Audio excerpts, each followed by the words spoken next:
इस संदेश का शीर्षक है मेरा मन भाग 6। नकारात्मक विचारों और भावनाओं पर जयवंत होना। इसे सुनकर आशीष पाइए। पिछले कुछ हफ्तों से हम मन के बारे में चर्चा कर रहे हैं और ये है मैसेज नंबर 6। फिर एक और संदेश है अगले रविवार को और हम इस सीरीज को खत्म कर देंगे। और अगर आप इनमें से कोई संदेश चूक गए हैं तो हमारी चर्च वेबसाइट पर जाइए और संदेश सुनिए। मैं ऐसा करने के लिए प्रोत्साहित करता हूँ। यानी यहाँ पर इस सभा में आपने ये संदेश सुना भी है तो इसे फिर से सुनिए। इसमें कोई भाग होगा जहाँ पर आपका ध्यान भटक गया होगा या आप चूक गए होंगे और आप उसे समझ पाएंगे और जान पाएंगे इन सारे संदेशों को। आज हम चर्चा करना चाहते हैं नकारात्मक विचारों और भावनाओं पर जयवंत होना। नकारात्मक विचार और भावनाओं पर हम कैसे जयवंत हो जाएं। नकारात्मक विचारों और भावनाओं पर हम सब इसका सामना करते हैं। तो ये ऐसा नहीं कि ये संदेश मेरी पत्नी के लिए है, मेरे लिए नहीं है। नहीं, ऐसा नहीं है। सब लोग इसे ध्यान से सुनिए। हम सब इसका सामना करते हैं। और देखिए, जानते हैं नकारात्मक विचार तो ऐसा विचार है जो हमें बुरा महसूस करवाता है हमारे अपने बारे में या जिससे हम होकर जा रहे हैं उसके बारे में। ये हमें नीचा लाता है उस पल में, चाहे वो जो भी विचार हो।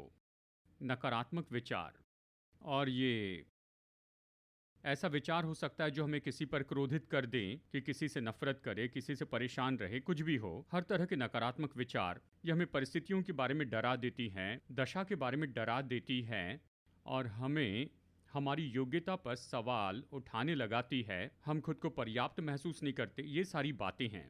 और यदि हम सावधान न रहें, ये नकारात्मक विचार और भावनाएं हमें तो पूरी तरह से निर्बल कर देता है। जानते हैं, वो हमें जीवन का आनंद उठाने से रोक कर रखते हैं। यह हमें रोकते हैं वो सब होने से जो कि हम निश्चय ही हो सकते हैं।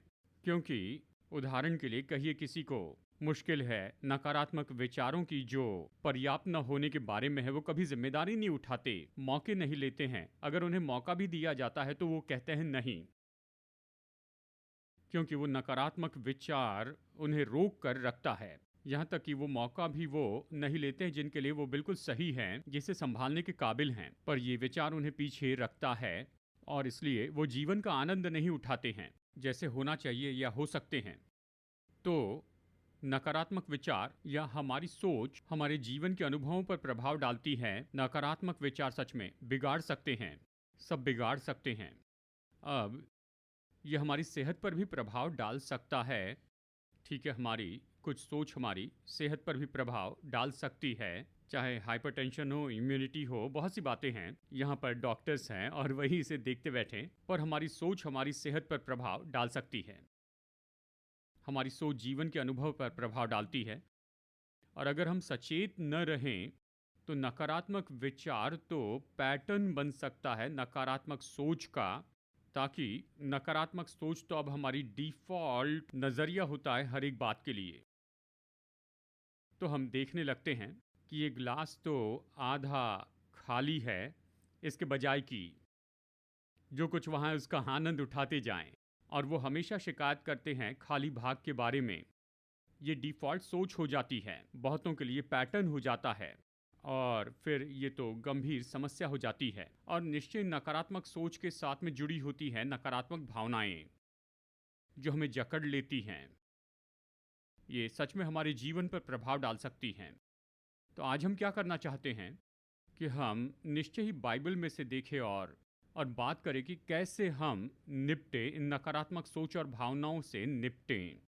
पहली बात जो मैं शुरू में ही कहना चाहता हूँ वो है, हमें नकारात्मक हुए बिना वास्तविक होना चाहिए।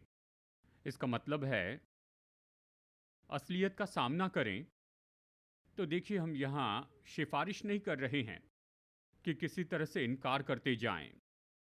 वो सही रवैया नहीं होगा। असलियत का सामना करें। अगर समस्या है तो उसका सामना करें, अगर कोई परिस्थिति है तो उसका सामना करें। यानी बस केवल उस परिस्थिति का इनकार करने से और सकारात्मक रहना ये सही तरीका नहीं है। ये इनकार करना है ठीक है, अगर आर्थिक समस्या है, हाँ, आर्थिक समस्या है, मेरी ज़रूरत है, मेरे पास काफ़ी पैसा नहीं, या दफ्तर में कोई परेशानी है, या फिर घर में कोई परेशानी है, जो भी हो, हमें तथ्यों का सामना करना होगा, नकारात्मक हुए बिना ही। आइए हम इनकार में न रहें। तो दो तरह का इनकार किया जाना है जिसे हमें टालना है। इनमें से एक है परिस्थिति का इनकार करना, और दूसरी बात, हमें खुद को धोखा देना टालना चाहिए। खुद को धोखा देना मतलब हम खुद के बारे में सोचते हैं, जैसा सोचना चाहिए उससे बढ़कर सोचते हैं। रोमियो 12:3 में प्रेरित पौलुस लिखता है, तुम में से हर एक से कहता हूं कि जैसे समझना चाहिए उससे बढ़कर कोई भी अपने आप को न समझे, पर जैसा परमेश्वर ने हर एक को विश्वास परिमाण के अनुसार बांट दिया है, अपने आप को वैसे ही समझे। ये एक क्षेत्र है जहां पर हम खुद को धोखा दे सकते हैं, जब आप सोचते हैं कि आप इसे कर सकते हैं, लेकिन सच में देखिए, उदाहरण के लिए अगर मैं कहूं कि आज मैं आराधना में अगुवाई करूंगा, ये खुद को बड़ा धोखा देना है। सुनिए, मैं उसके आसपास भी नहीं हूं। जैसे जोशुआ अगुवाई करते हैं, शायद ये मुझे माइक भी दे दे, लेकिन मैं उसके साथ कुछ भी नहीं कर सकता हूं। तो यानी खुद को धोखा देना, यानी आप खुद का सच्चाई से मूल्यांकन करते जाएं। और देखिए, गलातियों 6 में वचन 3 में प्रेरित पौलुस लिखकर कहता है, क्योंकि यदि कोई कुछ न होने पर भी अपने आप को कुछ समझता है, तो अपने आप को धोखा देता है।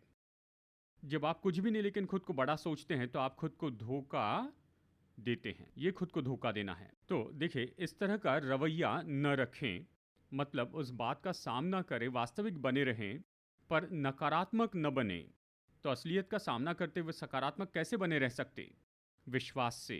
आप में विश्वास है, तो विश्वास का व्यक्ति बने रहे, परमेश्वर पर विश्वास रखें। यह हमें योग्य बनाता है कि हम वास्तविकता का सामना करें, नकारात्मक हुए बिना ही।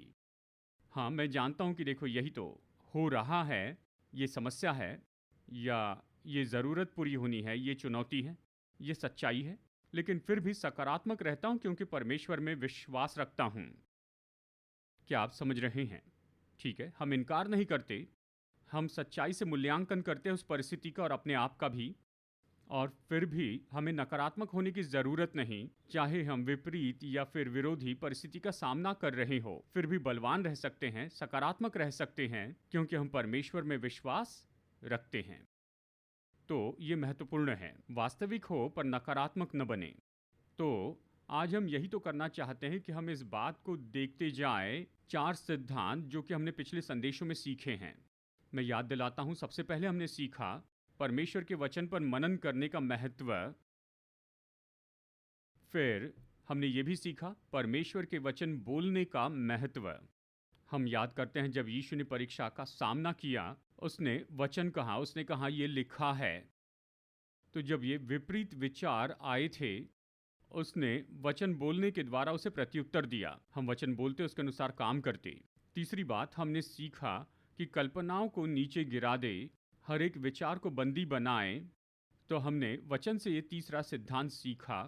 और चौथी बात, पिछले रविवार को हमने मन नया बनाने के बारे में बात की। खुद को ट्रेन करें कि हम सोचे परमेश्वर के विचार और परमेश्वर के मार्गों को, मतलब वचन के अनुसार सोचे, हमारे अपने मार्गों और विचारों के बजाय। मन नया बनाना। तो 4 ये काम हैं जो हम वचन से सीखते हैं, जिसका संबंध मन से है। क्या आप समझ रहे हैं? सारांश देखते हैं। नंबर 1, हमने सीखा वचन पर मनन करने के बारे में। फिर हमने वचन बोलने के बारे में भी सीखा, और फिर हमने सीखा विवादों और कल्पनाओं को नीचे गिराने के बारे में। और चौथी बात, हमने सीखा अपने मन को नया बनाएं। तो हम लेंगे इन 4 क्रियाओं को जो वचन में दी गई हमारे मन के बारे में, और इसका उपयोग करेंगे कुछ सिनेरियो में। हम केवल 3 देखेंगे, लेकिन ये अगणित हो सकते हैं। पर बात तो यही है कि आप इन 4 सिद्धांतों को लीजिए और किसी भी परिस्थिति में इनका उपयोग कीजिए जहां आपको नकारात्मक विचार और भावनाओं से लड़ना होगा। लेकिन मैं भी आपको केवल 3 सिनेरियो बताऊंगा। तो पहले, डर पर जयवंत होने के बारे में देखें। डर ये तो ऐसा विचार है, ये विचार और भावना तो हम सब में होती है। अब अवश्य ही देखिए, डर का एक सेहतमंद भाग है। उदाहरण के लिए, सड़क पार करते हुए आपको डरना चाहिए, आप दाहिने बाएं ज़रूर देख लीजिए, दाहिने बाएं अच्छे से देख ले और निश्चित कर ले कि ट्रैफिक क्लियर है और फिर रास्ता पार कीजिए। तो ये सेहतमंद डर है जो हमें सुरक्षित रखता है। लेकिन जब ये डर इसके परे चले जाता है, जब ये हमें कुछ बातों में आगे बढ़ने से रोकता है, उदाहरण के लिए हवाई यात्रा का डर, वो फ्लाइट से यात्रा करना नहीं चाहते। यानी इस तरह के बहुत से डर हो सकते हैं। भीड़ का डर, बहुत से लोग, ऊंचाई का डर, हर तरह का डर, अंधकार का डर, या फिर समर्पण का डर, इसलिए कोई भी समर्पण नहीं करते हैं, या कुछ नया करने के लिए डर डर। और यदि ये डर बन जाता है एक फोबिया, ये है एंजाइटी डिसऑर्डर, मतलब ये डर से और आगे बढ़ जाता है, लेकिन अब ये उस व्यक्ति पर नियंत्रण करता है, पूरी तरह उन्हें अपाहिज करता है। ये हावी होने वाली भावना है। कई बार ये तर्क संगत होता है, आप इसे समझा नहीं सकते, लेकिन वो व्यक्ति उसका अनुभव कर रहे हैं। बाहर से देखे तो ऐसा लगता है कि इन्हें क्या गलत हो गया है, लेकिन वो व्यक्ति उससे महसूस करते हैं। ये पूरी तरह से उन्हें अपाहिज कर देता है। ये बन जाता है फोबिया उनके लिए। ठीक है, और ये सच है, लोग इसका अनुभव करते हैं। ये किसी भी बात का फोबिया हो सकता है, बहुत सी अजीब बातों का। तो ये डर उनके जीवन को अपाहिज करता है, कम से कम उन क्षेत्रों में जहां पर उस डर से लड़ रहे हैं। हमें क्या करना है, बाइबल की इन 4 बातों का कैसे उपयोग करें कि इस डर पर जयवंत हो जाए, कि इससे आज़ाद होकर जिए। इसे कैसे करें? तो नंबर 1, हमें परमेश्वर के वचन पर मनन करना चाहिए। मैं आप सभी को ये करने के लिए प्रोत्साहित करता हूँ, और हम इसे जानते हैं। यानी देखिए, स्वाभाविक बातों में से कहिए कोई बीमारी है तो डॉक्टर के पास जाते हैं, डॉक्टर प्रिस्क्रिप्शन देते हैं, अगले 7 दिन में 3 बार आप इन दवाइयों को लीजिए, प्रिस्क्रिप्शन। तो ये क्या है? ये तो जानबूझ के किया गया काम है कि अपने शरीर से उस बीमारी को निकाल दे। तो अगले 7 दिन तक दिन में 3 बार ये दवाइयाँ लीजिए, या ऐसा नहीं कि जीवन भर लीजिए। अभी बीमारी आपको इससे निपटना है, कैसे? इसके लिए परिश्रम करें। अब इसी तरह से अगर आप डर से लड़ रहे हैं तो प्रोत्साहित करता हूँ, परमेश्वर के वचन पर मनन करने में बढ़ते चले जाएं, कि वचन के द्वारा उन नकारात्मक विचारों और भावनाओं पर जय पाए। ठीक है, आप बहुत से वचन लीजिए। तो यहाँ पर फिर से मैं हमारी चर्च के ऐप के बारे में आपको सिफारिश करूंगा। चर्च ऐप डाउनलोड कीजिए। टूल किट सेक्शन में बहुत से विषयों पर वचन हैं। इसमें अलग भाग हैं, जैसे कि भरोसा और फिर साहस, यानी उस विषय से जुड़े हुए वचन हैं। आप उन वचनों को लीजिए। मैं उनमें से कुछ आपको बताता हूँ। ये स्क्रीन पर तो नहीं, पर सरमन नोट्स में है, बस कुछ बता रहा हूँ। उदाहरण के लिए यहोशू 1:9, परमेश्वर ने कहा, क्या मैंने तुझे आज्ञा नहीं दी, हियाव बांध कर दृढ़ हो जा, भय न खा और तेरा मन कच्चा ना हो, क्योंकि जहाँ जहाँ तू जाएगा परमेश्वर यहोवा तेरे संग होगा। इस वचन को लीजिए। या भजन संहिता 138 वचन 3, जिस दिन मैंने पुकारा उसी दिन तूने मेरी सुन ली और मुझे बल देकर हियाव दिलवाया। नीति वचन 3:26, यहोवा तुझे सहारा दिया करेगा और तेरे पाँव को फंदे में फंसने न देगा। नीति वचन 28:1, धर्मी लोग जवान सिंहों के समान निडर रहते हैं। दूसरा तीमुथियुस 1:7, परमेश्वर ने हमें भय की नहीं पर सामर्थ्य, प्रेम और संयम की आत्मा दी है। कुछ भी इन वचनों को लीजिए। मुझे याद है बहुत समय पहले, मैं 14 साल का था, अंधेरे से डर लगता था। ठीक है, ये बात सच है। मैं पहले अपनी माँ को जाने देता था और उनके पीछे मैं जाता था। यदि अगर कमरे का लाइट ऑन नहीं किया गया है तो इसी तरह कमरे में मैं जाता था। माँ आप जाइए, मैं आपके पीछे आता हूँ। मुझे अंधेरे से डर लगता था। अब किस बात का डर था मुझे पता नहीं, शायद कोई कमरे में हो, कोई बिस्तर के नीचे हो या खिड़की के बाहर हो, इस तरह का डर। अब ये तो व्यवहारिक नहीं है क्योंकि हम जानते ये सच नहीं है, लेकिन इस तरह के डर ने मुझे पकड़ा था। तो फिर मैंने क्या किया, मैंने वचन लिया। मैंने कहा ये मेरे लिए अच्छा है। मैं तो विश्वासी था, मैंने वचन लिया। पहला यूहन्ना 4:4, जो संसार में है उससे भी बड़ा तो तुम में रहता है। देखिए, जबकि मैं किशोर अवस्था में था, ये तो मेरे लिए बड़ा वचन था। जो संसार में है उससे भी बड़ा तो मुझ में रहता है। तो मैंने इसे याद किया, हाँ मैं इस वचन पर काम करूंगा। मुझे वचन मिल गया, जो मुझ में है वो तो बड़ा है। अब उस कमरे में कोई नहीं था, अंधकार के कमरे में कोई नहीं था, बस मेरा मन काम कर रहा था। मेरे लिए जरूरी था कि उस वचन का उपयोग करूं, तो मैं अंधेरे कमरे में जाता था। यीशु आप मेरे साथ है, जो संसार में है उससे भी बड़ा तो मुझ में, और अंधेरे कमरे में जाता। मुझे याद है मैंने इसकी आदत बना ली। हम कहीं हिल स्टेशन पर थे परमेश्वर के परिवार के रूप में, और सुबह सुबह 4 बजे मैं उठ गया। मैंने कहा मैं प्रार्थना करूंगा। मैं डर गया था, कमरे से बाहर जाना था, अंधकार था, पर मैंने कहा मैं प्रार्थना करने जाऊंगा। जो मुझ में है वो तो महान है, और इसलिए मैं चलने लग गया। संसार में जो है उससे भी बड़ा मुझ में है। मैं चलने लगा और मेरे आसपास कोई नहीं था, अंधकार था, लेकिन मैंने वचन का उपयोग किया, डर के विरुद्ध में काम किया और डर पर जयवंत हो गया। 14 साल के लड़के के लिए काम किया, आपके लिए भी करेगा। आमीन। आप इस वचन को लीजिए, वचन को लीजिए, डर पर जयवंत होइए। जो मुझ में है वो तो महान है, चाहे जो भी डर हो। हवाई जहाज में बैठने से अगर आप डरते हैं क्योंकि आप सोचते हैं जिस हवाई जहाज में मैं बैठूंगा वो क्रैश हो जाएगा ये तर्कसंगत नहीं है, पर उस व्यक्ति के लिए असली डर है। यहोशू 1:9 देखिए, परमेश्वर ने कहा, हियाव बांध कर दृढ़ हो जा, जहां तू जाएगा वहां मैं जाऊंगा। तो परमेश्वर मेरे साथ हैं। जैसे मैं इस हवाई जहाज में जाता हूँ, परमेश्वर मेरे साथ जाएंगे, या वो अपने स्वर्गदूतों को मेरे लिए आज्ञा देंगे कि मेरे मार्गों में वो मेरी रक्षा करें, और वो मुझे उठा लेंगे। मुझे उठा लेंगे तो इस हवाई जहाज को उठा लेंगे। हवाई यात्रा के डर पर जय पाएं, पर वचन पर मनन करना होगा। वचन पर मनन करने से शुरू करें। डर के बारे में मैं आपको साधारण उदाहरण दे रहा हूँ, लेकिन कुछ लोगों के लिए अलग तरह का डर हो सकता है जो बहुत ही गंभीर है। तो वचन लीजिए, शायद 1 या 2 वचन हो, कुछ भी हो, उस पर मनन कीजिए। दूसरी बात, वचन बोलिए। जिस पल डर का वो विचार आता है तो आप यही प्रतिक्रिया दे कि मैं वचन बोलूंगा।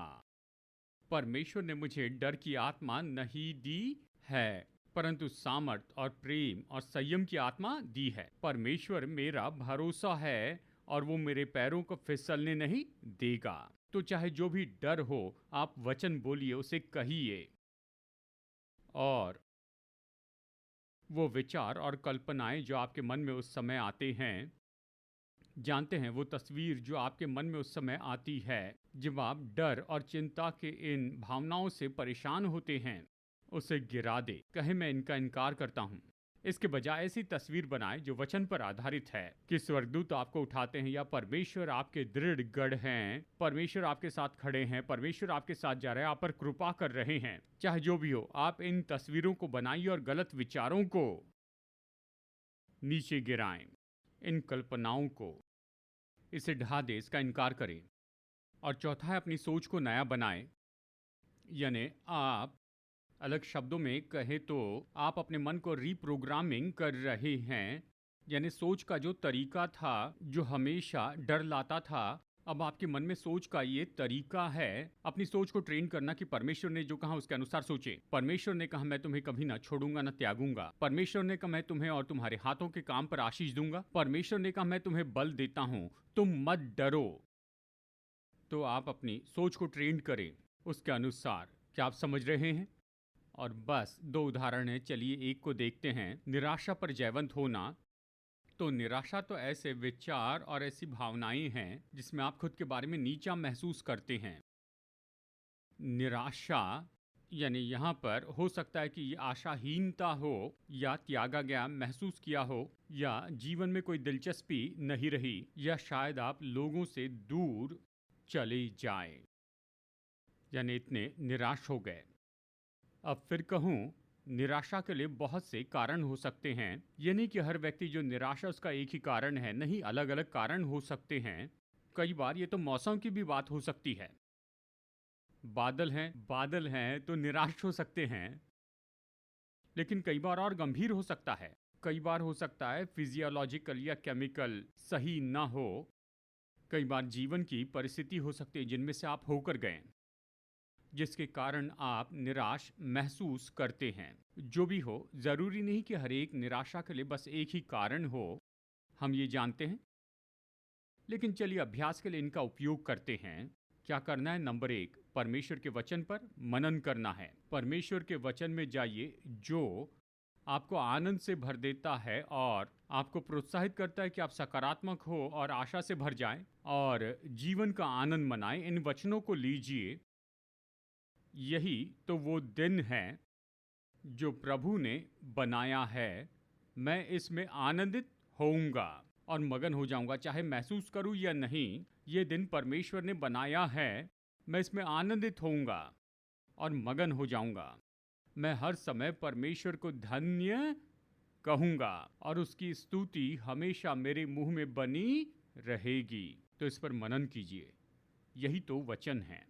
ऐसे तो बहुत से हैं जिन पर आप मनन कर सकते हैं। उदाहरण के लिए कुछ दिए गए हैं। निराशा से निपटने के लिए भजन 30 वचन 11, तूने मेरे लिए विलाप को नृत्य में बदल डाला, तूने मेरा टाट उतरवा कर मेरी कमर में आनंद का पटुका बांधा है। परमेश्वर ने मेरे शोक को, मेरी निराशा को, और जो मैं महसूस कर रहा था जैसे कि पूरी तरह से निराश हो गया हूँ, आशाहीनता और इन सारी भावनाओं को तूने मेरे विलाप को नृत्य में बदल दिया। परमेश्वर, आप मुझे जीवन का उत्सव मनाने लगाते हैं।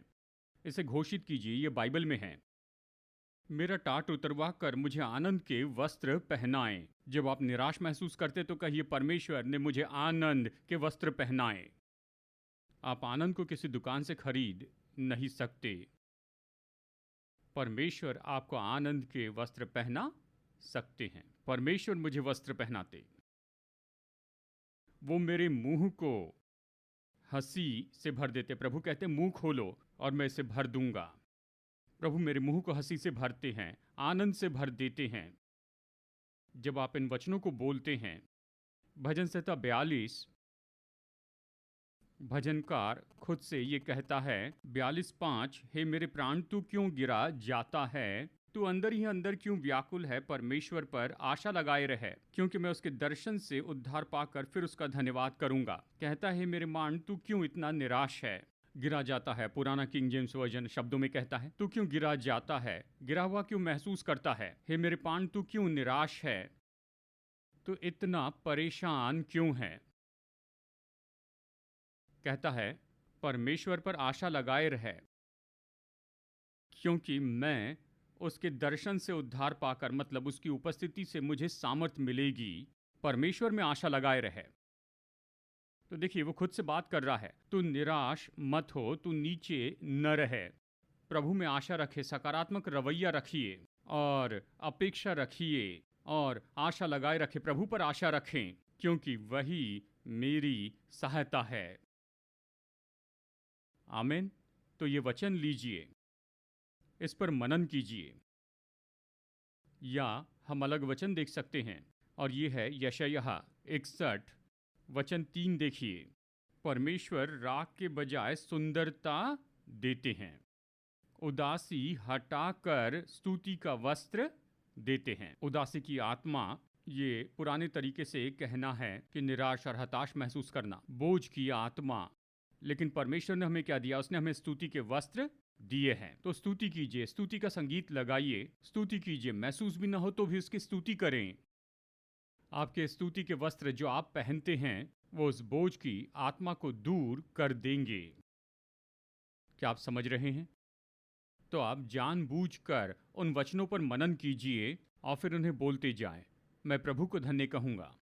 प्रभु मेरे जीवन के बल हैं, वो मेरी ज्योति है, मेरे उद्धार हैं, वो मेरे आनंद हैं। आप वचन बोलते जाएं, और जब ये विचार और महसूसीकरण निराशा के आते हैं, वो असल में हैं, पर उनका इनकार करना होगा। उन्हें मुफ्त में रहने की जगह मत दीजिए। माफ़ कीजिए, नहीं, मुझ में कोई जगह नहीं है। मैं इनका इनकार करता हूँ, मैं इन कल्पनाओं को नीचे गिराता हूँ, मैं नीचे गिराता हूँ इन बातों को जो मुझे निराश करते, मैं इनकार करता हूँ, इनके लिए जगह नहीं। क्योंकि परमेश्वर ने कहा, तुम कल्पनाओं को नीचे गिराओ, हर ऊंची बात को नीचे गिराओ, नीचे गिराओ, और अपने मन को नया बनाओ कि सकारात्मक रूप में सोचे। क्योंकि जब आप निराश होते हैं तो केवल ये सोचते हैं कि ओ मैं तो बस, अपने बारे में नकारात्मक रूप में सोचते हैं। नहीं, सकारात्मक सोचिए, अपनी सोच को नया बनाइए। क्या आप समझ रहे हैं? एक आखिरी सिनेरियो, वैसे तो बहुत से हैं लेकिन आज हम 3 ही देखेंगे, ये तो आखिरी है। ऐसे विचार की खुद को चोट पहुंचाए और आत्महत्या। जानते हैं, ये तो अजीब है पर असली है कि कुछ लोग खुद को चोट पहुंचाते हैं, खुद को काटते हैं, खुद को चोट पहुंचाते हैं, हानि पहुंचाते हैं, और कई बार आत्महत्या करने की कोशिश करते हैं, बस इन विचारों के कारण। ये सब विचारों से शुरू होता है। ये विचार उनके मन में आते हैं, खुद को काटो, या फिर खुद को जला दो, यानी खुद को किसी तरह से चोट पहुंचाओ। अब वैसा क्यों करते हैं? कई बार क्योंकि इसके पीछे छिपी हुई भावनाएं हैं जिनको सहते आए हैं। शायद छिपे हुए दर्द की भावनाएं हो, शायद क्रोध हो, चाहे ये जो भी भावना हो, ये तो उनके लिए इतनी असली है कि उसे ऐसे सहने के लिए वो दर्द सहते हैं, यानी कोशिश करते कि दर्द से दर्द पर जय पाए। यानी ये सहने की बात है, लेकिन ये सेहतमंद नहीं है कि बस सहते चले जाएं, खुद को चोट पहुंचाए, खुद को जख्मी करें। कई बार जो दर्द, चाहे दर्द का जो भी कारण हो, बुरा व्यवहार हो, शारीरिक या यौन उत्पीड़न हुआ होगा, और ये तो जीवन की परिस्थिति हो सकती जिनमें से उनको होकर जाना पड़ा, उस परिस्थिति के कारण दर्द आया और उस दर्द को सहने के लिए वो खुद को चोट पहुंचाते, घायल करते हैं। अब हर व्यक्ति खुद को चोट नहीं पहुंचाता, खुद को जख्मी नहीं करता, लेकिन आत्महत्या करने की कोशिश करता है। और कई बार अकस्मात ये जानलेवा हो जाता है, वो आत्महत्या करते हैं। कई बार ये खुद को चोट पहुंचाने का काम आखिरकार उन्हें आत्महत्या में लेकर जाता है। ये सब असली है। और समस्या यह है कि ये चक्र ऐसे ही चलते रहता है, क्योंकि ये दर्द है जिससे ये सहना चाहते खुद को चोट पहुंचाकर फिर से दर्द होता है, और फिर दोष भावना और शर्मिंदगी का महसूसीकरण है, मैंने ऐसा क्यों किया। फिर वो उसी जगह पर वापस आते हैं, यहाँ दर्द से निपटना पड़ता है, साथ ही शर्म और दोष भावना से। अभी फिर से दूसरी कोशिश करते कि खुद को चोट पहुंचाए, खुद को घायल करे, किसी तरह से खुद की कुछ हानि करे, लेकिन वो इस दर्द के साथ जैसे तैसे रहना चाहते हैं। अब इन चारों कामों का कैसे उपयोग करें? ऐसी परिस्थिति में अगर आप यहाँ पर बैठे और इसमें से होकर जा रहे हैं, सुनिए। नंबर 1, पहला, मनन करें, प्रभु वचन में जाए जो आपका असली मूल्य आपको बताता है, जो आपको दिखाता है परमेश्वर आपसे प्रेम करते, परमेश्वर ने आपसे प्रेम किया, आप मूल्यवान है, जीवन का अर्थ है, प्रभु के पास उद्देश्य है, उसने आपको बनाया और आपके लिए एक सपना रखा है। और मैं बस कुछ वचन दे रहा हूं। भजन संहिता 139 वचन 13 से 17 तक भजनकार कहता है, मैं तेरा धन्यवाद करूंगा इसलिए कि मैं भयानक और अद्भुत रीति से रचा गया हूं। कहता प्रभु, मैं आपकी स्तुति करूंगा क्योंकि मैं भयानक और अद्भुत रीति से रचा गया हूं। मैं अद्भुत रीति से बनाया गया। वो उत्सव मनाता है कि वो तो परमेश्वर की सृष्टि, इसमें कुछ गलत नहीं है। अपने बारे में खुश हो जाइए क्योंकि आप परमेश्वर की सृष्टि हैं, परमेश्वर ने आपको बनाया है। कहता मैं भयानक और अद्भुत रीति से रचा गया हूं। और फिर वो कहता है यहाँ वचन 15 में, मैं तुझसे छिपा न था, तूने बड़ी महारत से मुझे आकार दिया। वचन 16, मेरे सारे दिन तेरी पुस्तक में लिखे हुए थे। परमेश्वर के पास योजना है, परमेश्वर के पास उद्देश्य आपके लिए, उसके पास सपना है आपके जन्म के पहले से। और फिर वो कहता है वचन 17, मेरे लिए तो हे परमेश्वर तेरे विचार क्या ही बहुमूल्य हैं। तो जान लीजिए मेरे बारे में, परमेश्वर के पास बहुत ही अद्भुत विचार हैं। ठीक है, देखिए यिर्मयाह 29:11, जो योजनाएं तुम्हारे लिए रखी हैं उन्हें मैं जानता हूं। ये महान संपन्नता की योजना है कि तुम्हें भविष्य और आशा दूं। या एफिसियों 2 वचन 10, आप परमेश्वर की हस्तकला हैं। मतलब आप ऐसे हैं जो परमेश्वर कर रहे हैं। आप परमेश्वर की हस्तकला है, यीशु मसीह में बनाए गए हैं भले कामों के लिए, जो परमेश्वर ने पहले से तैयार रखे हैं कि आप उसमें चलते जाएं। इन वचनों को व्यक्तिगत बनाइए, इन पर मनन कीजिए, इसे कहते जाएं, मैं परमेश्वर की हस्तकला हूं, मैं यीशु मसीह में भले कामों के लिए बनाया गया हूं, जो परमेश्वर ने मेरे लिए तैयार किए कि मैं उसमें चलते जाऊं। परमेश्वर ने महान बातें रखी हैं और मैं इस तरह से कहता था, परमेश्वर ने मेरे जाने के लिए कुछ जगह रखी हैं, उसने कुछ लोग रखे हैं कि मैं उनसे मिलूं, मेरे लिए उसने काम रखे हैं, वो चाहते हैं कि मैं उन देशों को ले लूं। मैं बड़ी बातें करता था क्योंकि परमेश्वर बड़े हैं। आमीन। जो आंखों ने नहीं देखा, जो कानों ने नहीं सुना, जो मनुष्य के चित्त में नहीं उतरा, ऐसी बातें परमेश्वर ने मेरे लिए तैयार कर रखी है क्योंकि मैं उससे प्रेम रखता हूं। आमीन। ये बाइबल में है।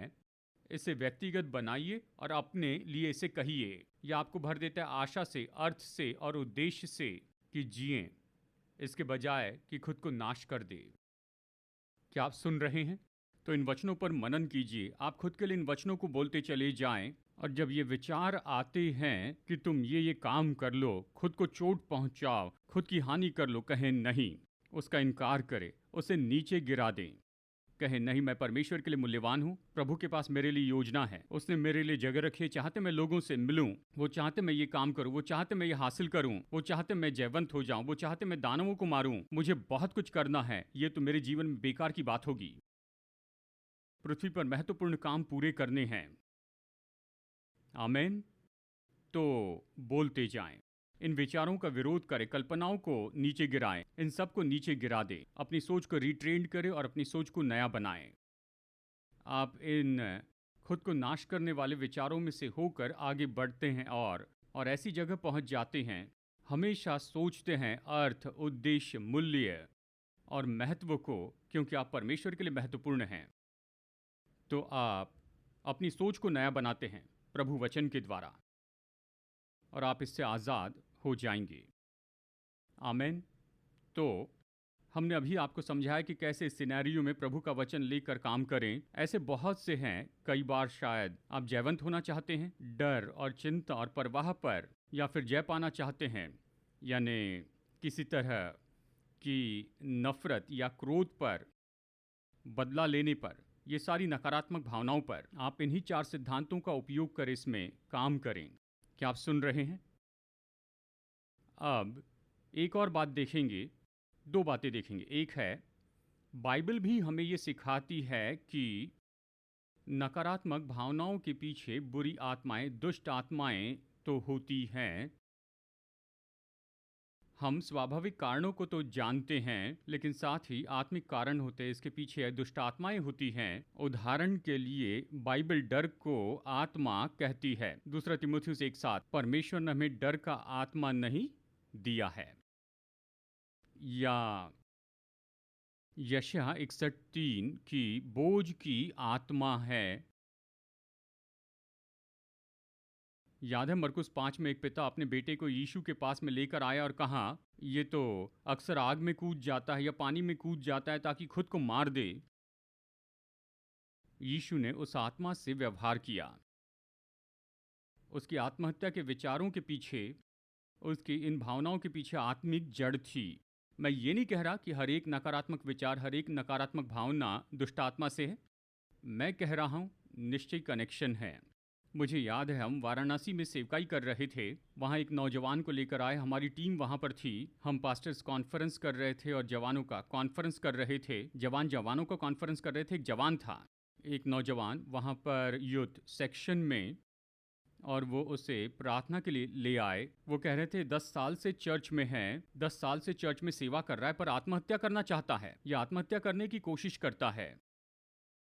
उसे प्रार्थना करवाने लाए।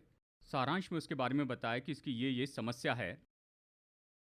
जिस पल मैंने उस पर अपने हाथ रखे, मैंने बस अपने हाथ रखे, ये दुष्ट आत्माएं प्रकट होने लग गई। अब वो यूथ वर्कर थे, मतलब नौजवान, चर्च में सेवा करते थे, 10 साल से सेवा कर रहे थे, पर उसकी समस्या आत्महत्या करने की थी। जिस पल मैंने अपना हाथ उस पर रखा, दुष्ट आत्मा प्रकट होने लगी। अब ये तो बहुत ही स्पष्ट था, यानी देखिए वहाँ पर ऐसी दुष्ट आत्माएं थी उसके आत्महत्या करने के विचारों के पीछे, और कुछ नहीं, बस उसे डांटा। और मैं फिर से कहूँ, ये ऐसी बातें हैं जिन्हें आप आत्मा में जानते हैं। तो सेवा करते समय मुझे ऐसा लगा कि लगभग 6 दुष्ट आत्माएं उसमें से बाहर निकली हैं। छुटकारा पाने के बाद में वो खड़ा हुआ।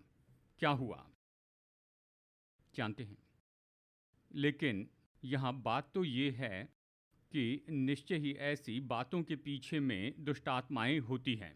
मैं ये नहीं कह रहा हर समय है, मैं कह रहा हूँ कि ये संभव है। तो इसे मन में रखिए कि जब आप इन विचारों और भावनाओं का इनकार करते हैं, तो कहें यीशु के नाम में मैं इनकार करता हूँ उस आत्मा का, मैं इनकार करता हूँ डर की आत्मा और अशुद्ध आत्मा का, क्योंकि कई बार ये उस स्तर से होता है। क्या आप समझ रहे हैं? तो ये एक विचार अपने मन में रखिए अगली बात जो मैं यहाँ बताना चाहता हूँ नकारात्मक विचार और भावनाओं से निपटने के बारे में, कि कई बार हमारे नकारात्मक विचार और भावनाएं भूतकाल के अनुभवों से जुड़े हुए होते हैं। तो कुछ समय तक हम इसे देखेंगे, ठीक है? क्योंकि हमें भूतकाल के अनुभवों से व्यवहार करना सीखना चाहिए। ये तो हो सकता है कि अभी हम जिनका सामना कर रहे हैं उसका ये कारण हो, नकारात्मक विचार और भावनाएं।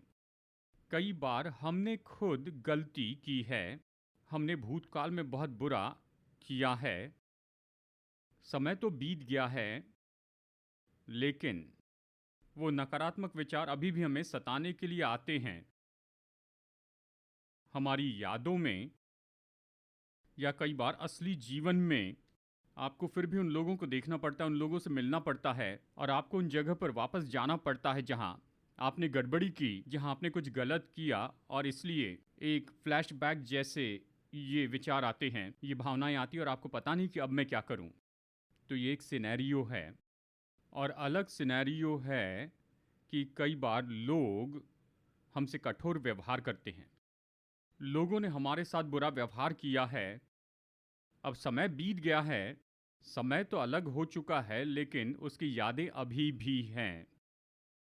हमारी यादों में कि 5 साल पहले क्या हुआ था, 10 साल पहले क्या हुआ था, ये ऐसे जैसे मानो ये आज ही हुआ है। तो ये नकारात्मक विचार और भावनाएं उन अनुभव के साथ में जुड़े होते हैं।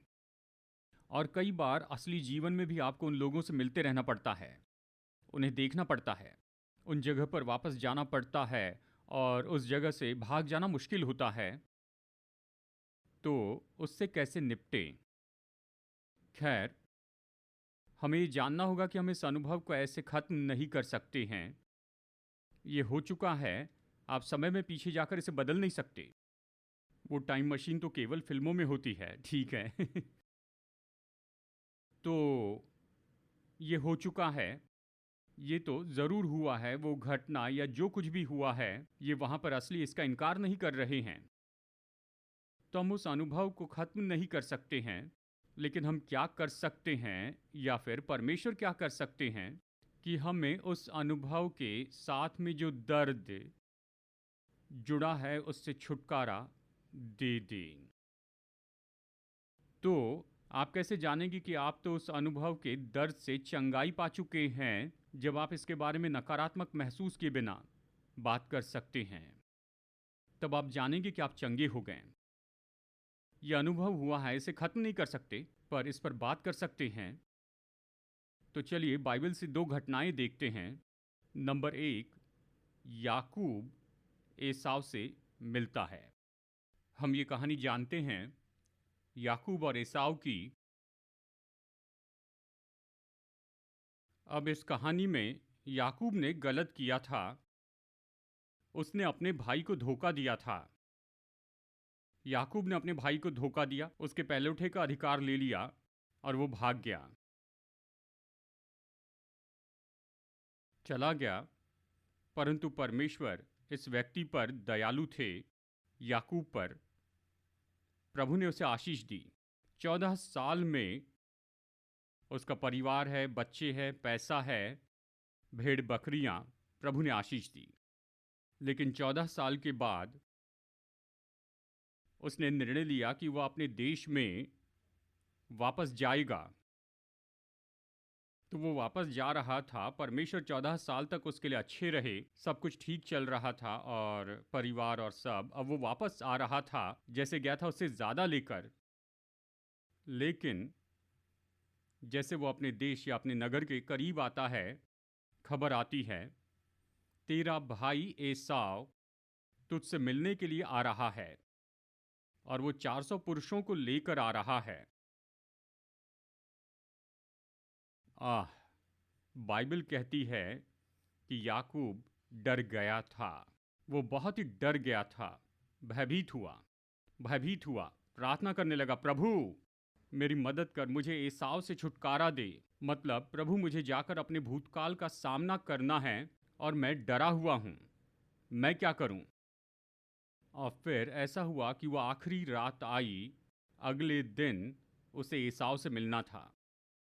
उस रात वो प्रार्थना कर रहा था, सो नहीं पाया, प्रार्थना कर रहा था और परमेश्वर उससे मिले। प्रभु ने उससे मुलाकात की और याकूब ने कहा, परमेश्वर, जब तक कि आप मुझे आशीष न दें मैं आपको जाने नहीं दूंगा। आप कुछ कीजिए, मुझे कल उससे मुलाकात करनी है। कुछ कीजिए, मुझे आशीष दीजिए प्रभु, आशीष दीजिए। उसने ऐसे जाने नहीं दिया और उस रात परमेश्वर ने कुछ किया। ये सरल सुनाई देता है लेकिन ये बहुत ही सामर्थी है। परमेश्वर ने कहा, तेरा नाम क्या है? मेरा नाम याकूब है। आज से तेरा नाम होगा इस्राएल। याकूब जिसका अर्थ था धोखा देने वाला, इस्राएल का अर्थ है परमेश्वर के साथ राजकुमार, ऐसा कि जो परमेश्वर के साथ डिलडॉल में है। अगली सुबह जैसे याकूब एसाव से मिलने के लिए गया, वो याकूब के रूप में नहीं गया। क्या बनकर गया? इस्राएल। बहुत सामर्थी संदेश है।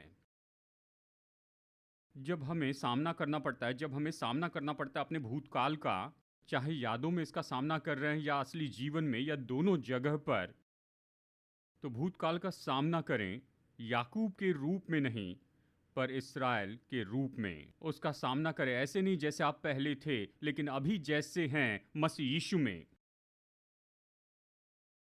आप भूतकाल का सामना करें यीशु में अपनी नई पहचान के साथ में। क्या आप सुन रहे हैं? हम सब अपने आप को पाते हैं याकूब जैसी परिस्थिति में। हमें भूतकाल का सामना करना है जिसके कारण हम लज्जित हुए हैं, या ऐसा जहां आपने बड़ी गड़बड़ की है, आपको पता नहीं कि क्या करो, आप पुकारते, प्रभु कहते जाके उसका सामना करो, तुम मुझ में जो हो उसके रूप में। गड़बड़ी की थी उस समय, वैसे नहीं। आज तुम नई सृष्टि हो। आज आप परमेश्वर की धार्मिकता हैं। आज आपको उस प्रिय में स्वीकार किया गया है। आज आप जयवंत से भी बढ़कर हैं। आज हमेशा परमेश्वर आपको जय के उत्सव में लिए चलते हैं। आज आप मसीह में स्वर्गीय स्थानों में बैठे हैं। आज परमेश्वर आपके लिए हैं। जब भूतकाल का सामना करते हैं, यहाँ तक कि अपनी यादों में या असली जीवन में या दोनों में, आप मसीह में जो है उसके अनुसार सामना करें। एक और परिस्थिति के बारे में सोचिए, यूसुफ। अब यूसुफ के केस में लोगों ने उसके साथ बुराई की थी। यूसुफ के केस में उसके भाइयों ने उससे बुरा व्यवहार किया था। जब वो छोटा ही था, उन्होंने उसे गुलाम के रूप में बेच दिया और जाकर अपने पिता से झूठ बोला, कहा हमें पता नहीं यूसुफ का क्या हुआ, शायद किसी जानवर ने उसे मार दिया, उसके साथ कुछ बुरा हुआ, पता नहीं कहाँ है, पर उसे बेच दिया था। तो यहाँ यूसुफ था जो नौजवान था, जिसे दूर देश में ले जाया गया था मिस्र में, और उससे दास के जैसे काम करवाया। वो पोतीफर के घर में दास के रूप में काम कर रहा था। जरा कल्पना कीजिए वो कैसे महसूस कर रहा होगा अपने भाइयों के बारे में। यदि मुझे उन्हें फिर कभी देखने का मौका मिल जाए,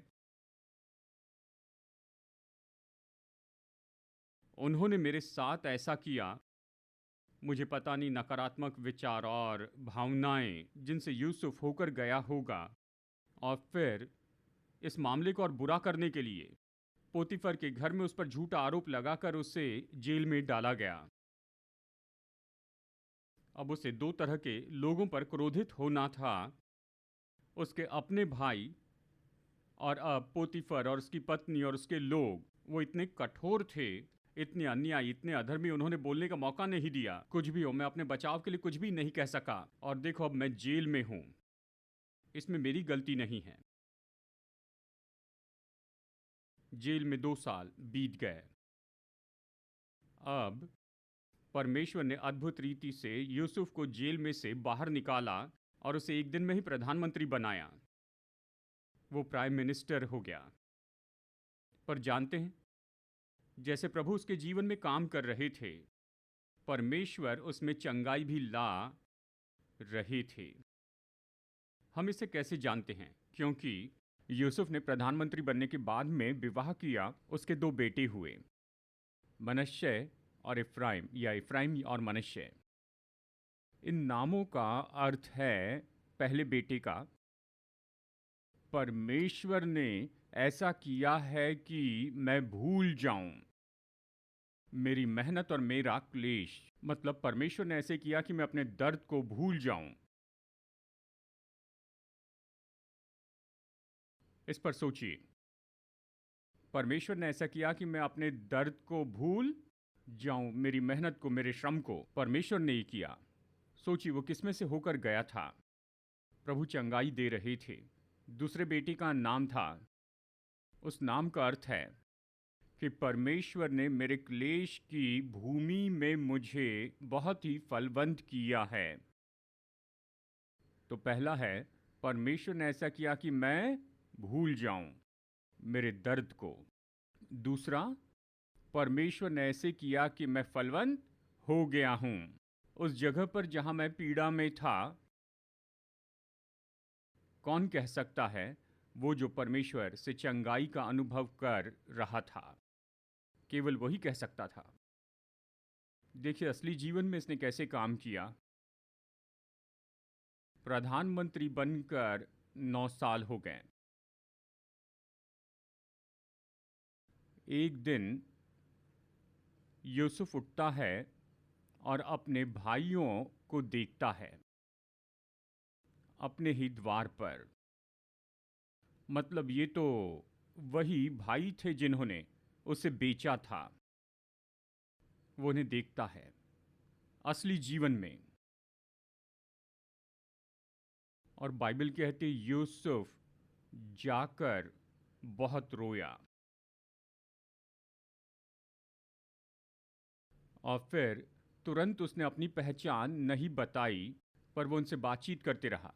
और 3 बार 3 अलग अलग समय बाइबल कहती है यूसुफ उनके सामने से चला गया, अपने कमरे में गया और रोया और अपना मुंह धोया और उनसे बात करने वापस आया। इतनी भावनाएं थी। वो उन्हें देख रहा था जिन्होंने उसे चोट पहुंचाई थी, उसे इतने दर्द में रखा, देख रहा था। लेकिन उसने क्या किया? कुछ समय के बाद उसने अपनी पहचान उन पर प्रकट की। जब उसने अपनी पहचान प्रकट की तो अवश्य उसके भाई घुटनों पर आ गए। ओ हमें माफ करना यूसुफ। यूसुफ कहता है क्या मैं परमेश्वर की जगह पर हूं? अद्भुत वचन। मैं सोचता हूं ये उत्पत्ति 50:20 है। वो कहता है तुम लोगों ने बुराई का विचार किया था, परंतु परमेश्वर ने उसी बात में भलाई का विचार किया। और यूसुफ ने क्या किया? उन्हें आशीष दी, उन्हें रहने के लिए घर दिए, जगह दी और उनकी देखभाल की। ये कौन कर सकता है? वही व्यक्ति जिसे परमेश्वर ने चंगाई दी है। बात तो यही है, यदि परमेश्वर ने यूसुफ को चंगाई दी, वो आपको चंगाई दे सकते हैं, मुझे भी दे सकते हैं। इसका मतलब हमें बंदी नहीं रहना है हमारे नकारात्मक अनुभवों के। वो अनुभव होते हैं, उनका इनकार नहीं करते, लेकिन परमेश्वर आपको और मुझे आज़ाद कर सकते हैं उन विचारों से और भावनाओं से जो उनके साथ में जुड़ी हैं। इस हद तक कि हम अपने जीवन का उत्सव मना सके, इस हद तक कि जिन लोगों ने हमारी हानि की उनके लिए हम भलाई कर सके, यूसुफ के जैसे। ये चंगाई है। आमीन। कुछ समय में हम प्रार्थना करेंगे। तो यदि नकारात्मक विचार, नकारात्मक भावनाएं जो कि भूतकाल के अनुभवों के कारण हैं, तो हमारे लिए चंगाई है। वो हमारे जी में जी लाते हैं। परमेश्वर हमारे चंगाई दाता है। जैसे आप जीवन की यात्रा में आगे बढ़ रहे हैं, प्रभु आपको आशीष दे रहे हैं। यूसुफ के लिए सब कुछ ठीक चल रहा था, जानते हैं, लेकिन वो अपने मन में भयानक रूप में सताया जा सकता था यदि प्रभु ने उसे चंगाई नहीं दी होती तो। वो नकारात्मक विचार जो उसके भाइयों ने किया, जो पोतीफर की पत्नी ने किया, जो भी लोगों ने उसके साथ किया, ये उसे परेशान करके उसके जीवन को बर्बाद कर सकते थे। हालांकि वो तो प्रधानमंत्री था, पर उसने ऐसा नहीं होने दिया, क्योंकि उसने परमेश्वर को उसके भूतकाल से अलग करने दिया। क्या आप समझ रहे हैं? आमीन। क्या आप विश्वास करते हैं कि यूसुफ के परमेश्वर आज के परमेश्वर हैं या परमेश्वर रिटायर हो गए? नहीं, वो अभी भी काम कर रहे हैं, अभी भी हमारे परमेश्वर हैं। वो अभी भी चंगाई देते हैं, वो परिपूर्ण करते हैं। आमीन। तो आइए खड़े हो जाएं। और भी बातें मैं आपको बताना चाहता था, लेकिन मैं इसे किताब में रखूंगा, और मैं इसे किताब में रखूंगा। हमारा समय खत्म हो रहा है। जैसे हम कुछ समय लेते हैं आज इस समय,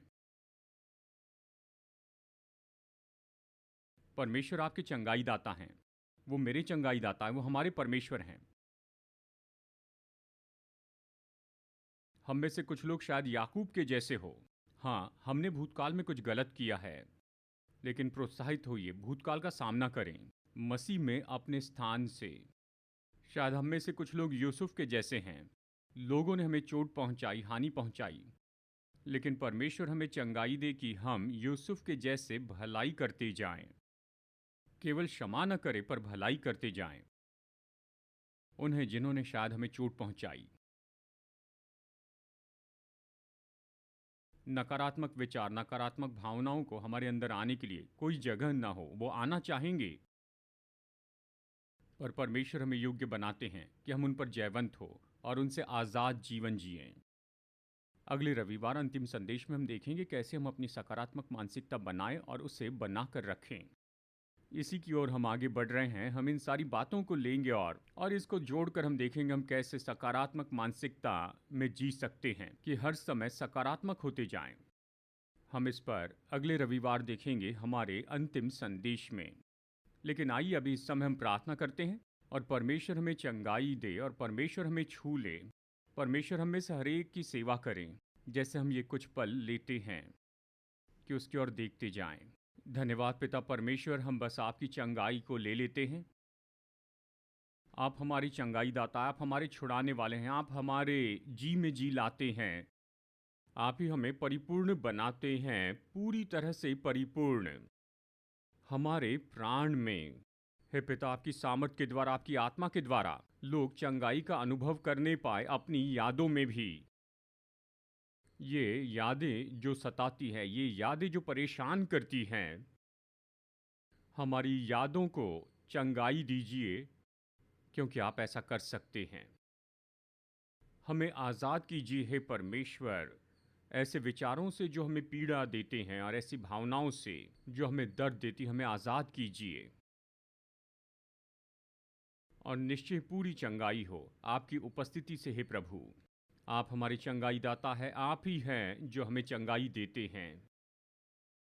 प्रभु, आपने कहा कि आप अपनी आत्मा के द्वारा आप राख के बजाय सुंदरता देंगे और बोझ के बदले आप स्तुति के वस्त्र देंगे और शोक करने वालों को तसल्ली देंगे।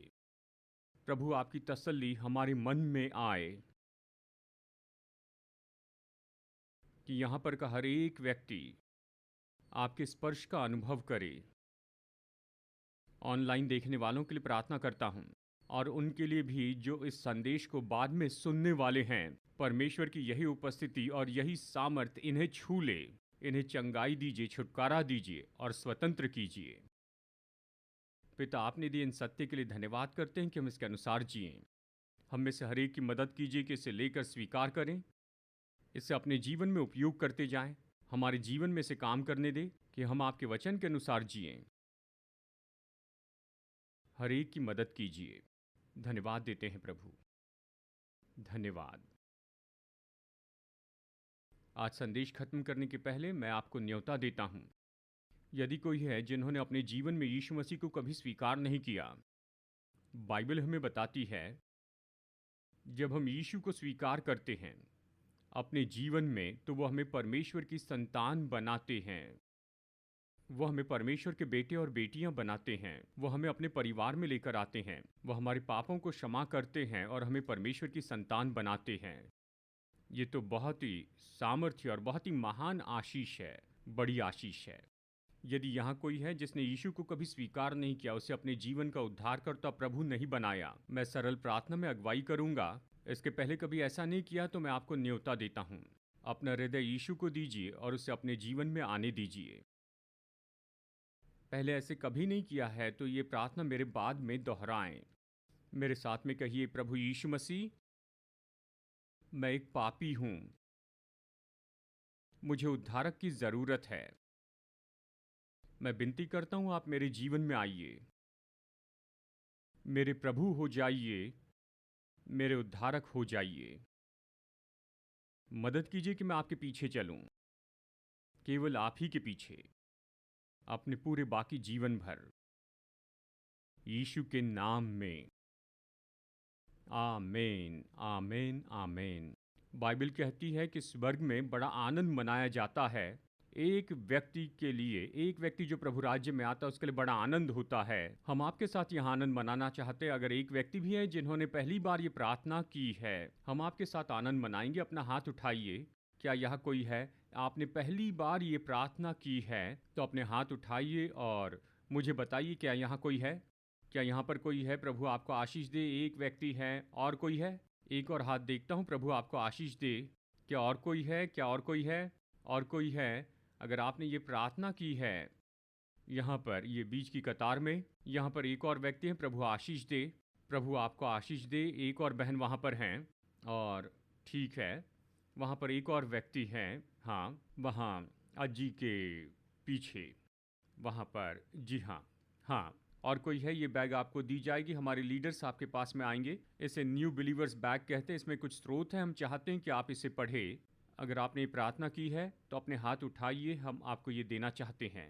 ठीक है, यहाँ पर एक और कार्ड है जिसे डिसीजन कार्ड कहते हैं। आप अपना नाम और नंबर लिखिए और हमारे ग्रीटर्स को दीजिए। चर्च ऑफिस से कोई आपको फ़ोन करके बताएगा कि बैग के इन स्रोतों का कैसे उपयोग करें। ठीक है, यहाँ से निकलते ही हम जानते कहाँ जाना है।